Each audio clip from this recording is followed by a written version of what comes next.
Welcome back, everybody. Today we're doing a deep dive into authentic grit, and we'll be drawing on Caroline Miller's book, Getting Grit. We're going to go beyond just the regular definition of grit and explore how to actually develop the kind that inspires truly positive change. It's really fascinating how Miller uses the story of her son, Haywood, to illustrate this point. He was a competitive swimmer, and that dedication really translated into career success later on. Yeah, his commitment all through college, it made him stand out in the job market. And it's interesting because this really connects with the current, conversation going on about millennials and like this perceived lack of grit. I've even heard that some employers are turning to consultants to help them bridge this gap. Oh, interesting. Yeah, they're coaching young professionals on things like diligence and receptiveness to feedback. Wow. It's almost like, those participation trophies may not have really prepared them for the challenges of, the real world. Right, right. Okay, so Miller really delves into Angela Duckworth's research on grit, and, it's that famous definition, passion and perseverance in pursuit of long-term goals.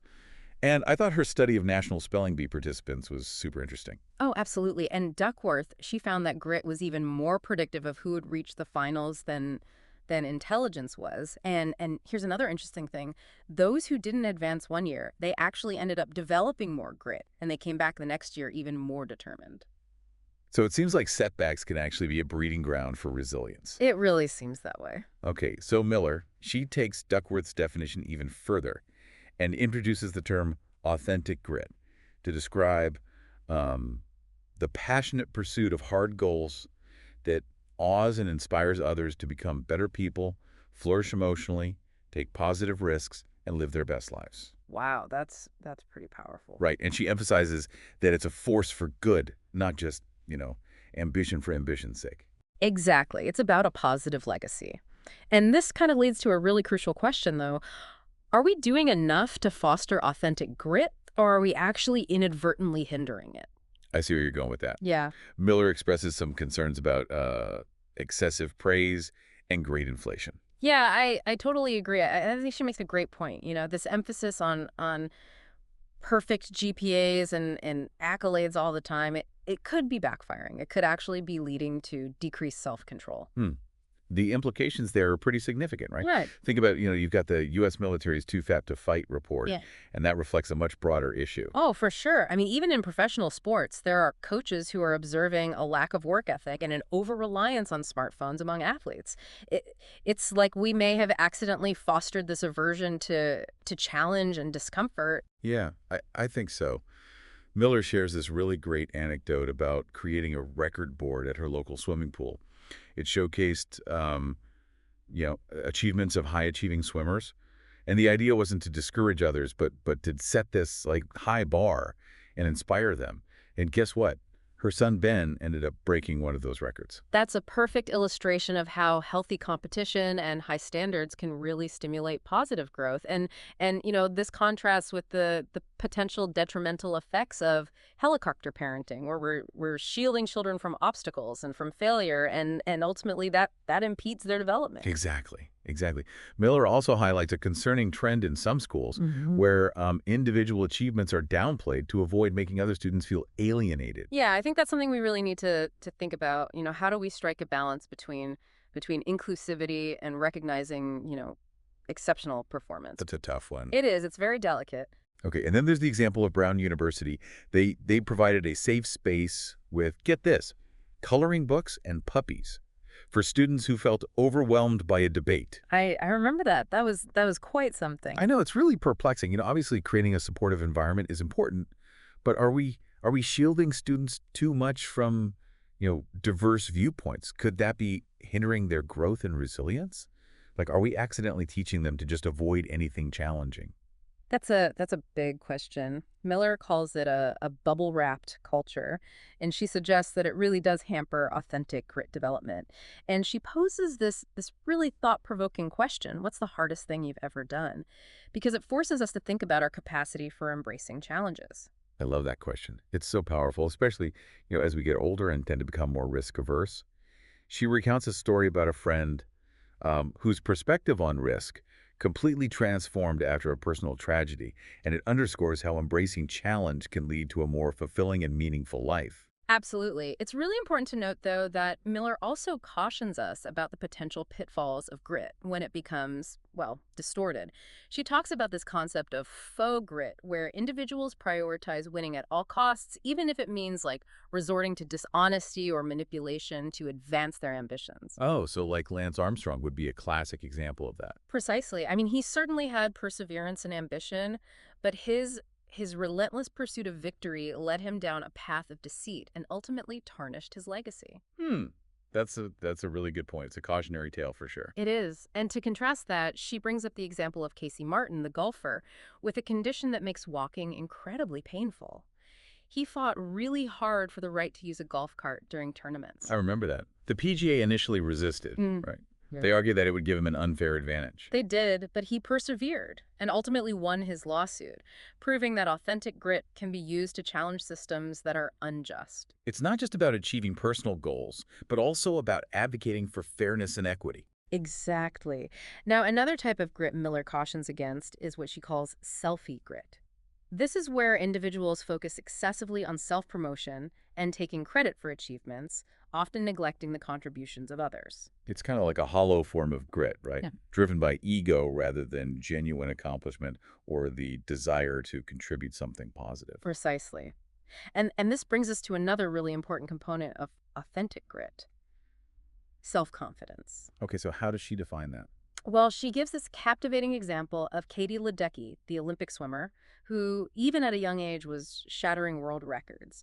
Her success wasn't solely due to talent, It was also about her unwavering belief in her own It's abilities. like her self-assurance was contagious, right? It really was, and it inspired those around her. But it's important to remember that Miller distinguishes between confidence and arrogance. Authentic self-confidence is about empowering others, not putting them down. That's a really important distinction. It is. And it actually connects to some interesting research by Bob Vallerand, who differentiates between harmonious and obsessive passion. Those with harmonious passion find joy in their pursuits, but also in other aspects of their lives. They maintain this balance and perspective. Right, whereas those with obsessive passion can become completely consumed by their goals, often neglecting really important areas of their personal lives. Exactly. Maintaining a healthy equilibrium is key. We can pursue our ambitions with fervor, but also nurture a well-rounded life. Absolutely. And speaking of balance, Miller stresses humility as a cornerstone of authentic grit. It's about acknowledging our limitations, learning from our mistakes, and recognizing the contributions of others. Success is rarely a solitary endeavor. Right. And she shares a heartwarming story of Junior Bernard, a Haitian youth who dreamt of studying in America. His journey was full of obstacles, but he ultimately triumphed because of the unwavering support of his family. It's a great example of how community and interdependence can be crucial in achieving our aspirations. We rarely achieve great things in isolation.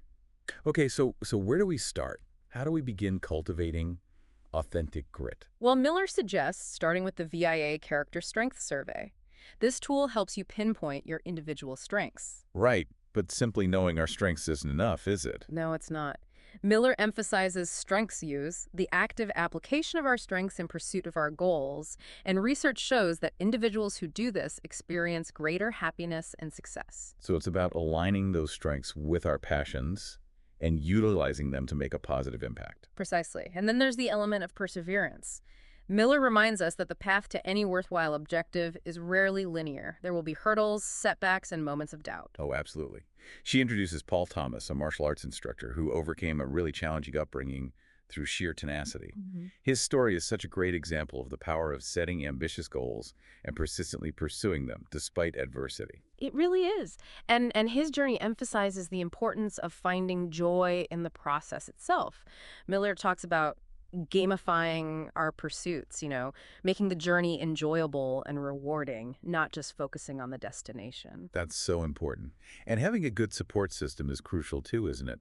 Surrounding ourselves with people who believe in us and offer encouragement, especially during those challenging times. Absolutely. And that kind of leads into Miller's discussion of intrinsic goals, those that are driven by personal meaning and passion. Right, as opposed to extrinsic goals, which are more about seeking external validation or rewards. Exactly. And she uses Olympic swimmer Katie Ledecky as an example again, highlighting her inherent love for swimming as the fuel for her exceptional performance. It's that intrinsic motivation that really sustains us through the tough times, doesn't it? It does. It fuels our perseverance. And speaking of goals, Miller delves into the importance of setting challenging and specific goals, drawing on the work of goal-setting pioneers Gary Latham and Edwin Locke. Oh, I've read their work. Fascinating stuff. It is.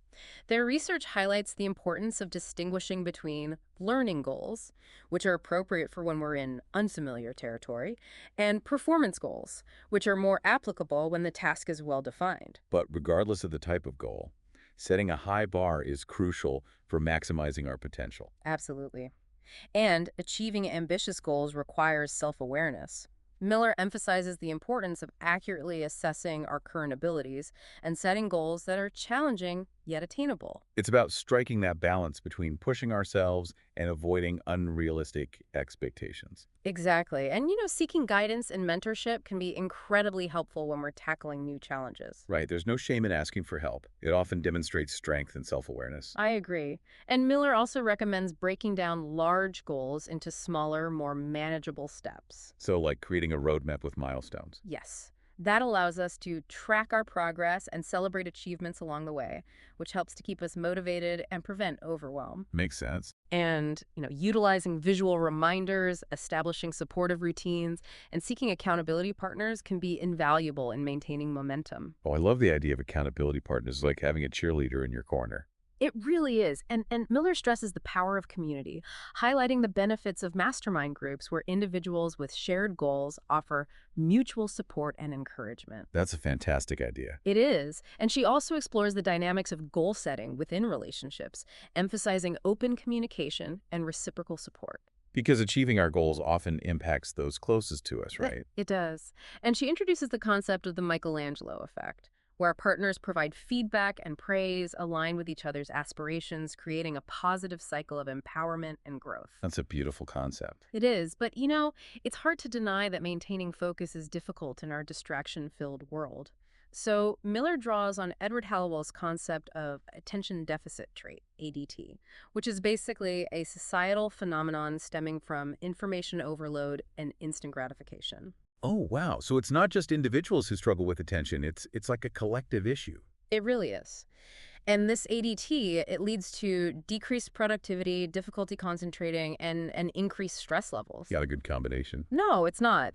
But Miller does offer strategies for regaining control, and she emphasizes the importance of fostering positive emotions. So like practicing gratitude, spending time with loved ones, things like that. Exactly. Cultivating strong relationships, prioritizing adequate rest and nutrition, and decluttering our physical and digital spaces. It's about creating an environment that's conducive to focus and concentration. Makes sense. That's like setting the stage for success. It is, and being mindful of the language we use and the messages we consume is crucial as well. Negativity and self-doubt are contagious, so consciously surrounding ourselves with positive influences can make a huge difference. I totally agree. And that kind of leads into the concept of self-regulation, doesn't it? It does. Self-regulation, the ability to manage our impulses, emotions, and resist temptations that hinder our progress. It's like that inner strength that helps us stay on track. Exactly. And Miller places a lot of emphasis on willpower. She draws on Roy Baumeister's research, which suggests that willpower is like a muscle. It strengthens through practice. And it's essential for achieving meaningful goals. Absolutely. But we're not just left to fend for ourselves. Miller offers some practical strategies for enhancing willpower. Things like setting clear intentions, establishing accountability systems, and eliminating temptations from our environments. It's about creating an environment that supports our goals. Yeah. Right? Like even something as simple as choosing a workspace where others are working diligently can create a contagious atmosphere of productivity. Exactly. And she encourages us to be persistent in identifying the root cause of our self-regulation challenges, like digging deeper to understand why we struggle in certain areas. So, like asking ourselves why repeatedly until we uncover the underlying reason for our behaviors. Precisely. It's a technique called the 5 whys. It's a valuable tool for enhancing self-awareness and recognizing behavioral patterns that might be impeding our progress. It's about moving beyond those superficial explanations and addressing the core issues. I love that. So what about self-confidence? How does that tie into all of this? Well, Miller reiterates the importance of self-confidence, noting that individuals with authentic grit possess a deep belief in their ability to overcome obstacles. They don't let fear of failure paralyze them or dwell on negative possibilities. They focus their energy on taking action, confident that even in the face of setbacks, they'll find a way to succeed. Exactly. And she shares a personal anecdote about taking a big risk to write her first book, demonstrating how stepping outside of our comfort zones can lead to unexpected growth and transformation. It's about embracing the unknown and trusting our resourcefulness. Exactly, and learning from failures, viewing them as integral parts of the growth process. She shares the story of Sarah Blakely, the founder of Spanx, who credits her success to her father's unique approach to failure. He encouraged his children to share their setbacks and celebrated their willingness to take risks. So it's like he instilled this really valuable lesson. Failure is not the opposite of success. It's a stepping stone along the way. Precisely. It's an opportunity to learn, adapt, and emerge stronger. And this ties into the whole concept of having a growth mindset, doesn't it? Viewing challenges as opportunities for learning and development rather than threats to our self-worth. Absolutely.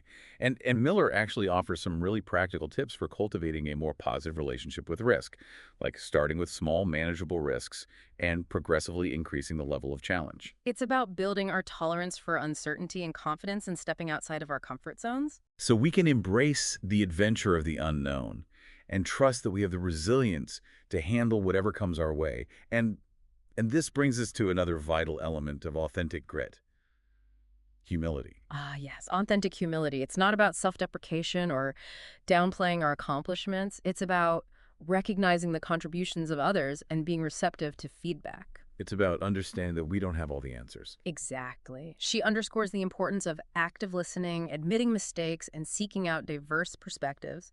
And she introduces us to Michael, a client who initially really struggled with humility. He tended to dominate conversations and assume he had all the answers. Oh, I know the type. We all do.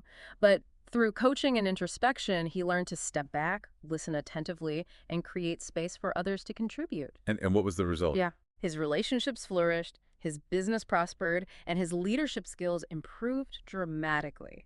It's a great example of how humility can actually enhance our leadership, fostering stronger, more collaborative relationships. And there's research to back this up. Studies show that humble leaders cultivate greater trust and engagement within their teams, leading to increased productivity and innovation. It's about creating a culture of collaboration and mutual respect where everyone feels valued and empowered. Precisely. And speaking of fostering positive emotions, Miller emphasizes the grounding effect of practicing gratitude. Ah, gratitude.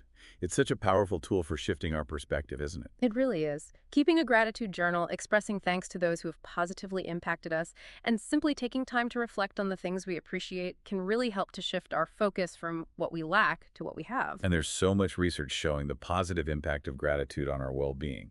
It elevates our mood, reduces stress, and even improves our physical health. Absolutely. And Miller suggests some other wise interventions for enhancing well-being and supporting authentic grit development. Things like journaling, coaching, physical activity, spending time in nature, and engaging in activities that bring us joy and purpose.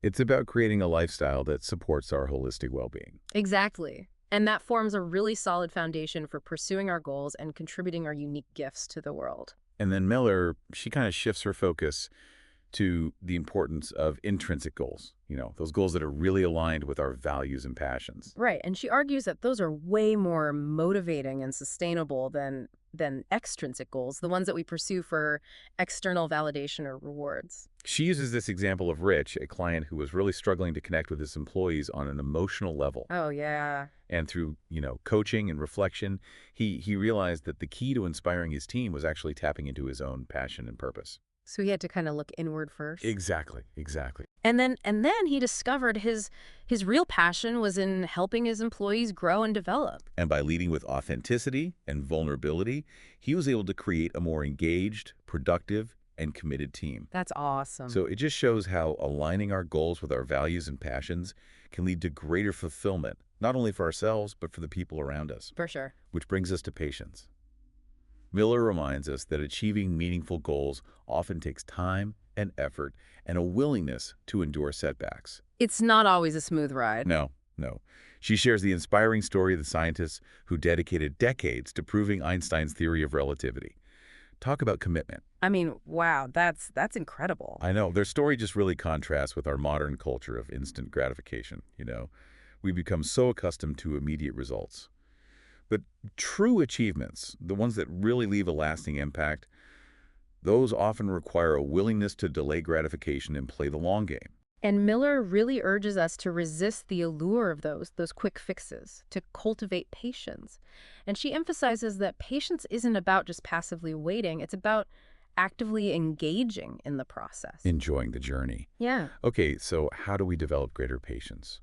Well, she suggests practicing mindfulness, engaging in activities that require, um, sustained focus and attention, and surrounding ourselves with people who embody patience. Leading by example. Hmm. And we also have to be mindful of the messages we consume. Our culture is so obsessed with speed and efficiency that it can really hinder our ability to be patient. Oh, for sure. So it's about making a conscious choice to slow down, to Mm. savor the present moment, to embrace that beauty of delayed gratification. She even talks about her own struggles with impatience, how she would sometimes just give in to her kids' demands for immediate gratification instead of really teaching them the value of waiting and earning things. That's relatable. I think a lot of parents can relate to that. For sure. But it highlights how cultivating patience is an ongoing process, Mm. right? It requires conscious effort, and it's about challenging those ingrained habits and even societal norms. It's not just about delaying gratification, but cultivating contentment and appreciation for the present. Right, and it's so important to teach children the value of patience, too. Oh, absolutely. It's such a vital life skill. But it is hard, especially in today's world. It is hard. With all the technology. How do we instill that in our kids? I think we have to impart this understanding that true success isn't always about being the fastest or the first. Yeah. It's really about persistence and resilience and dedicated effort toward those meaningful goals. And setting clear expectations, providing them with opportunities to practice waiting. Yes, modeling patient behavior. Right. All those things. Okay, so let's talk about the challenges of cultivating patience in Yeah. this technology-driven world. We're constantly bombarded with information, instant gratification. Oh, it's everywhere you look. We can outsource almost any task. Hmm. So how do we develop the kind of patience that we need to achieve these long-term goals? It's really, really tough. I mean, even just think about television.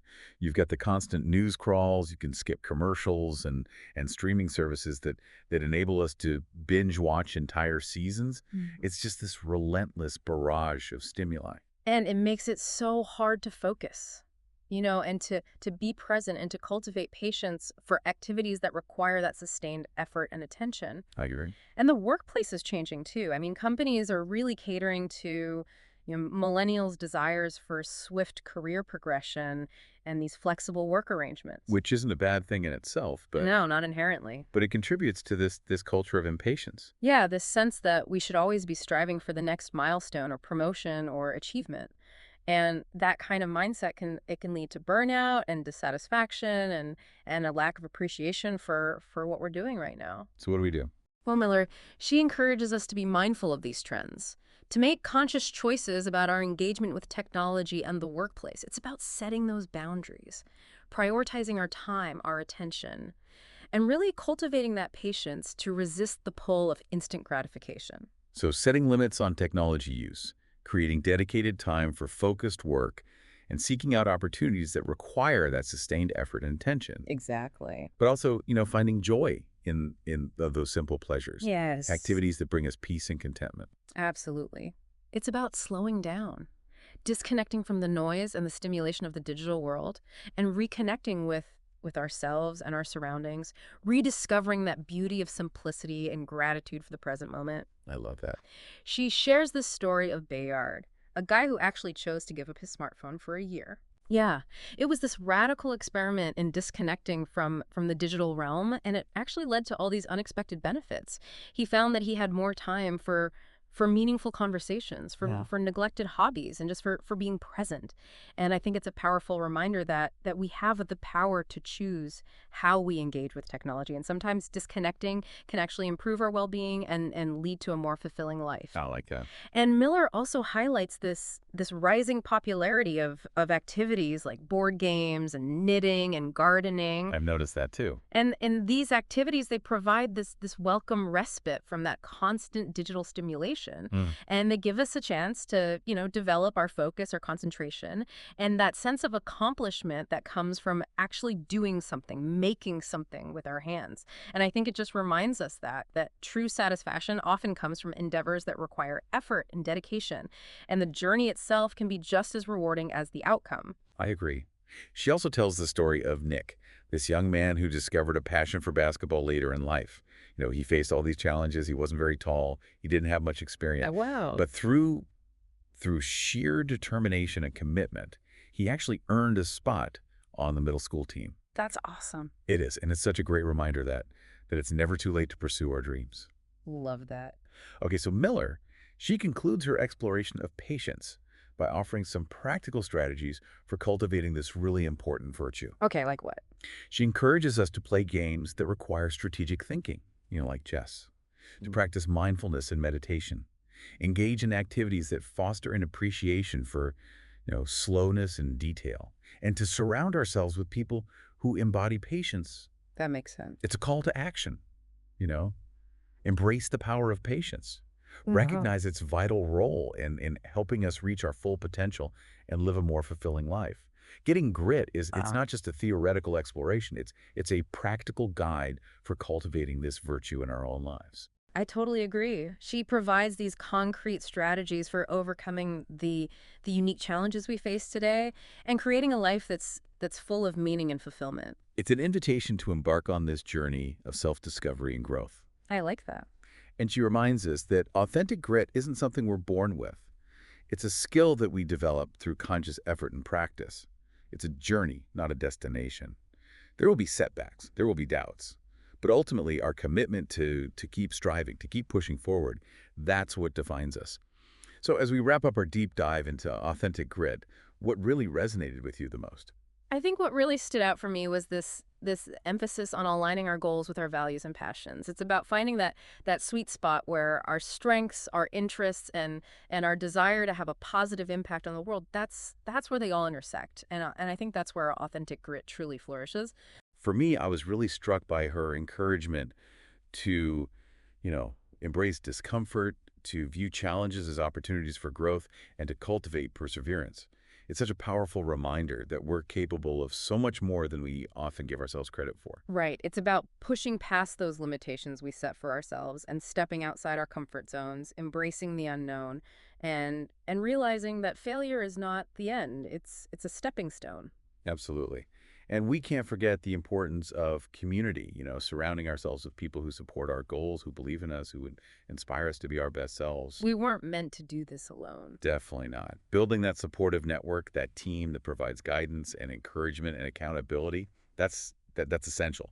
Recognizing that, our individual successes are often intertwined with the support and the contributions of others. And Miller, she leaves us with this really powerful challenge.